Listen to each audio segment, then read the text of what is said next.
भाभी, खाने में क्या बनाऊं? घर की सफाई पूरी हो गई है। आप जो बोलो खाने में चढ़ा दूं। आज मुझे घर जल्दी जाना है। राधा ने घर की बहू स्नेहा से पूछा और फ्रिज खोलकर सब्जी निकालने लगी। राधा, ऐसा कर, आज दाल चावल और आलू की सब्जी बना ले, साथ में पनीर की ग्रेवी वाली सब्जी। ठीक है भाभी। भाभी, खिचड़ी भी डाल दूं? कल डॉक्टर ने बाबूजी से खिचड़ी खाने के लिए कहा था ना, और अम्मा ने भी कहा था बाबूजी के लिए जाते जाते खिचड़ी बनाती जाऊं। राधा ने पूछा तो स्नेहा ने बड़े अनमने ढंग से कहा, अरे नहीं, कोई जरूरत नहीं। कल रात की खिचड़ी आज फेंकनी पड़ी, और बाबूजी अब बिल्कुल ठीक हैं, वो दाल चावल खा लेंगे। बेकार में सामान का नुकसान क्यों करना। कहते हुए स्नेहा चली घर के ऊपरी मंजिल पर।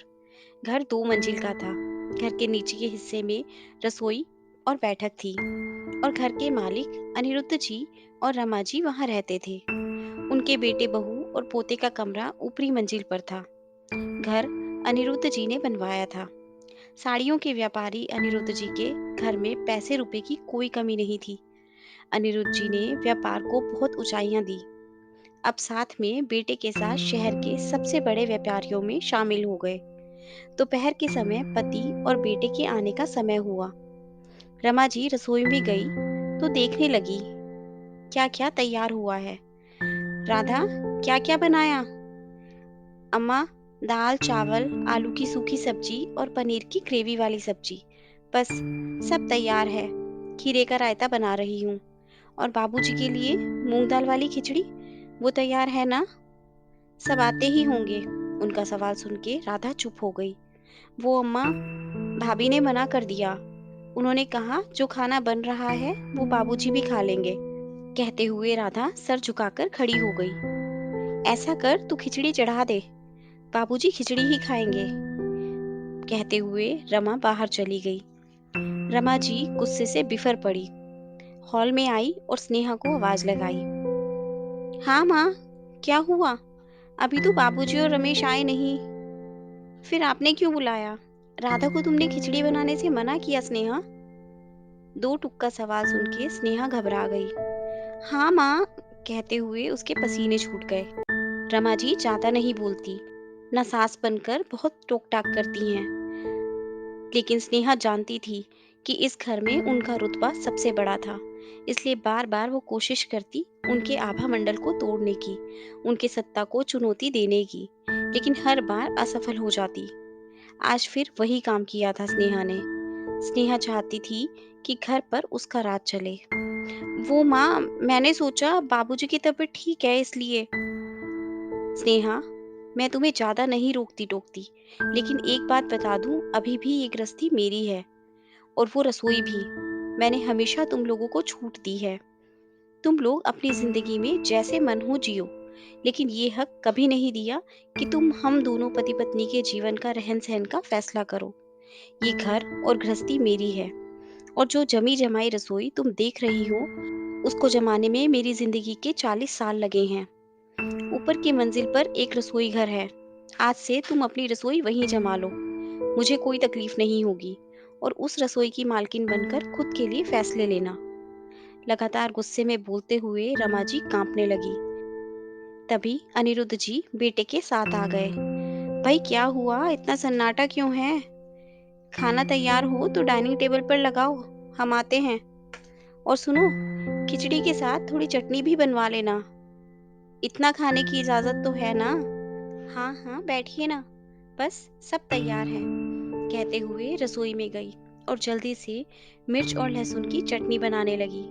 सभी ने खाना खत्म किया। कुछ देर बाद अनिरुद्ध जी बेटे रमेश के साथ दुकान पर चले गए। रमा जी ने स्नेहा को बुलाया और बोली, स्नेहा, क्या सोचा है? आज शाम तक अपना रसोई जमा लो।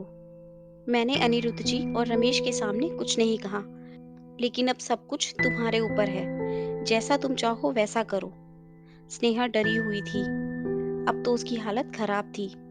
उसने कल्पना भी नहीं की थी कि उसकी छोटी सी धृष्टता ऐसे गले में पड़ जाएगी और सासू माँ इतना कठोर बन जाएंगी। रमेश माँ के लिए कोई तकलीफ, उनकी बेइज्जती बर्दाश्त नहीं कर सकता था। तुरंत सासू माँ के कदमों में गिर गई। माँ, मुझे माफ कर दीजिए, गलती हो गई। अब ऐसी गलती नहीं होगी। आपका बड़प्पन है कि आपने रमेश और बाबूजी के सामने कुछ नहीं कहा। ये कहते हुए हाथ जोड़कर खड़ी हो गई। रमा जी ने बहू के हाथ को पकड़ लिया, अपने पास बैठा लिया और बोल पड़ी, बहू, मैं चाहती हूँ तुम इस घर की जिम्मेदारियों को संभालो। तुम जब ब्याह कर आई थी तब से मैंने कभी अपने विचार तुम पर नहीं थोपे। मैं चाहती हूँ तुम जिम्मेदारियों को निभाओ, लेकिन सभी की भावनाओं का ख्याल रखकर, किसी का मन ना दुखाओ। राधा जब भी पूछती खाने में क्या बनेगा, तो मैं उसे तुम्हारे पास भेजती हूँ। मैं चाहती तो खुद ही सब बताती। किसी गृहस्थी को बनाने में वर्षों लग जाते हैं। पति पत्नी, अपनी मेहनत, उनके अपने अनगिनत सपने, जिन्हें वो गृहस्थी की नींव में झोंक देते हैं। अपना धैर्य, जाने क्या क्या। उस गृहस्थी में सभी की भावनाओं का ख्याल रखना होता है, बड़ा या छोटा, सभी को यथोचित सम्मान मिलना चाहिए। तब एक गृहस्थी सुंदर बनती है।